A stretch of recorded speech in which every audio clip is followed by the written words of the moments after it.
फिर हमारे तमाम साथी, क्योंकि हम सबको कुछ ना कुछ कहना है।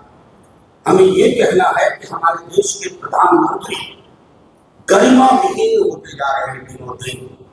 कोई गरिमा नहीं, अज्ञानता का भंडार, झूठ का पहाड़, क्या क्या बोल रहे थे, जातियों का नाम लेकर के, और क्या कह रहे थे, तेजस्वी यादव को धमकी दे रहे थे कि 4 जून के बाद जेल भेज देंगे। न्यायालय को भी मैनेज करने की सोच रहे हैं आप, कानून को अपने हाथ में लेंगे। इस देश में आपके और अमित शाह जी के अलावा आप सबको जेल भेजने की धमकी दे रहे हैं। तेजस्वी से परेशानी क्या है? तेजस्वी जी से परेशानी है ये परिवर्तन, जो नौकरी की बात करता है, रोजगार बढ़ाने की बात करता है, जो महंगाई घटाने की बात करता है, जो महिलाओं को 1 लाख रुपया प्रतिवर्ष देने की बात करता है, जो रेलवे की भर्तियों की बात करता है, जो अग्निवीर के बदले सामान्य रिक्रूटमेंट फिर से हो उसकी बात करता है। तो पॉलिटिकली बात करिए प्रधानमंत्री जी, कहिए कि तेजस्वी से बेहतर करेंगे, लेकिन आप की चुप्पी आपराधिक है। कल भैंस मंगलसूत्र टोटी नोच लेगा, बिजली काट देगा से आप कहां गिर गए? मुजरा ये जुबान होती है। देश छोड़िए, हमने दुनिया में किसी प्रधानमंत्री को इतनी घटिया अशोभनीय भाषा का इस्तेमाल करते हुए नहीं देखा है। शर्म आनी चाहिए। चिंता हो रही है आपकी, क्या विमर्श को कहां ले जा रहे हैं? चुनाव आएंगे जाएंगे, पार्टियां सत्ता में आती है, विपक्ष में आती है, इतनी घटिया जुबान और फिर धमकी। मैं आपको यकीन के साथ कहता हूं कि ये गिदर भक्ति नहीं चलेगी, मामला बहुत आगे चला गया है। प्रधानमंत्री जी, आपने अपने पद की गरिमा के साथ जैसा अन्याय किया है आज तक हमने नहीं देखा। सिर्फ इतना कहूंगा, झूठ बोलना बंद करिए प्रधानमंत्री। आपके हाथ में हमारी ये किताब सुरक्षित नहीं है। जब तेजस्वी कहते हैं कि आप आरक्षण खत्म कर रहे हो, तो आपको खिसियानी बिल्ली खंबा नोची करने लगते हैं। आप आरक्षण कैसे खत्म कर रहे हैं आप बताओ। आर्टिकल 15 और 16 सरकारी नौकरी में आरक्षण की बात करता है। आपने सरकारी नौकरियां खत्म कर दी, तो आरक्षण कहां? क्या यह संविधान का खात्मा नहीं है? इस पर जवाब दीजिए। जब हम कहते हैं कि आप आरक्षण का जो दायरा बिहार में बना उसको 9वीं अनुसूची में डालिए, आप चुप, आपकी चुप्पी अपराधी। जब हम कहते हैं जातिगत जनगणना कराओ पूरे देश में, आप चुप, आपकी चुप्पी अपराधी। तो प्रधानमंत्री जी, किसको मुगालते में रख रहे हैं? इन मुद्दों पर जवाब दीजिए। तेजस्वी जी को धमकी दे करके आप अपने को एक्सपोज कर रहे हैं। आप हमारी न्यायालयों पर टिप्पणी कर रहे हैं। आप ये कह रहे हैं कि मुखे कानून छो, जो हम चाहेंगे वही होगा। तो इस पर विराम बिहार की जनता और देश की जनता लगाएगी। मैं सिर्फ इतना कहना चाहता हूँ कि जब आप कहते हैं ना कि धार्मिक आधार पर, तो प्रधानमंत्री जी झूठ मत बोलिए। जिस राज्य में आप 2 दशक से ज्यादा मुख्यमंत्री रहे हैं, वहां की लिस्ट है कि मुस्लिम कम्युनिटी की कौन कौन जातियों को आरक्षण, ये आपके समक्ष। क्यों झूठ?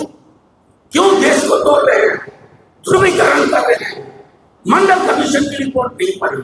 देश के प्रधानमंत्री को इतनी अज्ञानता नहीं होनी चाहिए। इतना अज्ञानी प्राइम मिनिस्टर जो झूठ पे ही काम करे, वो नहीं चाहिए।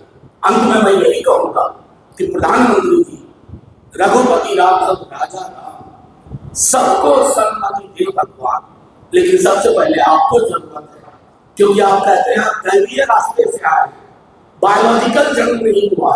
अगर हमने आपने कोई ये बात कहने लगे तो हमें लोग डॉक्टर के पास ले जाएंगे, ये ठीक नहीं चल रहा है, कुछ गड़बड़ है इसके साथ। लेकिन प्रधानमंत्री जी एक दिन दैवीय रास्ते से आते हैं, दूसरे दिन कौन सा देवता मुजरा की बात करता है।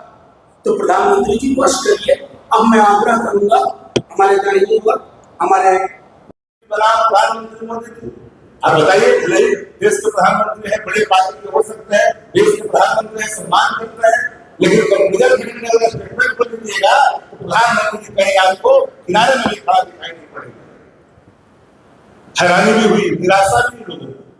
प्रधानमंत्री जाए तो देश के कल्याण की बात करेंगे, पाटलिपुत्र के विकास के, बिहार के बारे में कुछ बोलेंगे कि हमारे बचनों में बिहार के सर्वांगीण विकास की रोड मैप है, लेकिन कुछ दिखाई नहीं पड़ा। लखनऊ की भाषा, ये बिहार है प्रधानमंत्री, वो देश दुनिया बहुत नहीं लगाता है। लखनऊ किसी का स्वीकार नहीं किया है, अगर किसी ने किया है तो वोट से जवाब दिया है और वोट से चकमा करने का काम किया है।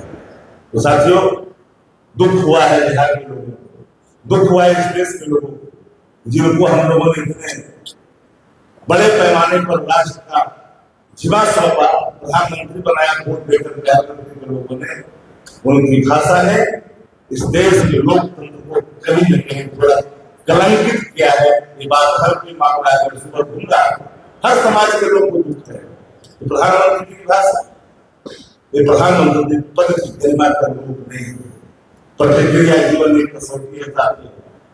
अगर आपके मन में आपको असर नहीं है, अगर आपके मन के आपके गरिमा का अनुकूल नहीं है, तो यही जो है एक तरह से अपने आप को मूल्यांकन करने का विषय है। तो बिहार की जनता संविधान को खत्म करने वाली, लोकतंत्र को रौंदने वाली, तानाशाह को थोपने वाली, संविधान लोकतांत्रिक व्यवस्था, संवैधानिक संस्थाओं को कमजोर करने वाले किसी भी प्रकार के उनके इरादे को वोट से जवाब देंगे और वोट से उनके इरादे को चकनाचूर करेंगे, धमकी देंगे, जेल भिजवा देंगे। आप न्यायालय है, आप न्यायालय नहीं है, सीबीआई भी आप ही बनते हैं। न्यायिक निर्णय भी होता है साक्ष्यों के आधार पर, न्यायिक निर्णय भी होता है किसी के दबाव में लगने होता है। किसी के दबाव में न्यायिक निर्णय होगा तो कल न्याय व्यवस्था पर भी सवाल उठा जाएगा। लेकिन न्याय करने वाले लोग समझते हैं कि प्रधानमंत्री हताशा में बोल रहे हैं। तो साथियों, सबको दुख हुआ। लोकतंत्र के चौथे स्तंभ, कई लोगों ने हमसे बात की, कई साथियों से बात की, हर लोग आश्चर्यचकित है कि प्रधानमंत्री की भाषा हो ही नहीं सकती है। अरे मंडल का जो कार्यकर्ता भाजपा का वह भी आहत है, वह भी परेशान है। इसलिए वोट इतना कड़ा जवाब मिलेंगे चौथे चरण में, सातवें चरण में। आप देखिएगा, छठा चरण में समाप्त हो गया ना, सातवें चरण में इनका कहीं दिखाई नहीं पड़ेगा। प्रधानमंत्री याद रखिएगा। बहुत बहुत धन्यवाद। 26 वर्षों में 17,000 से अधिक डॉक्टर बना चुका बिहार एवं झारखंड के छात्रों एवं अभिभावकों के बीच सर्वाधिक विश्वसनीय एवं लोकप्रिय संस्थान गोल, नेशंस लीडिंग इंस्टीट्यूट। हमारा विश्वास गोल के साथ।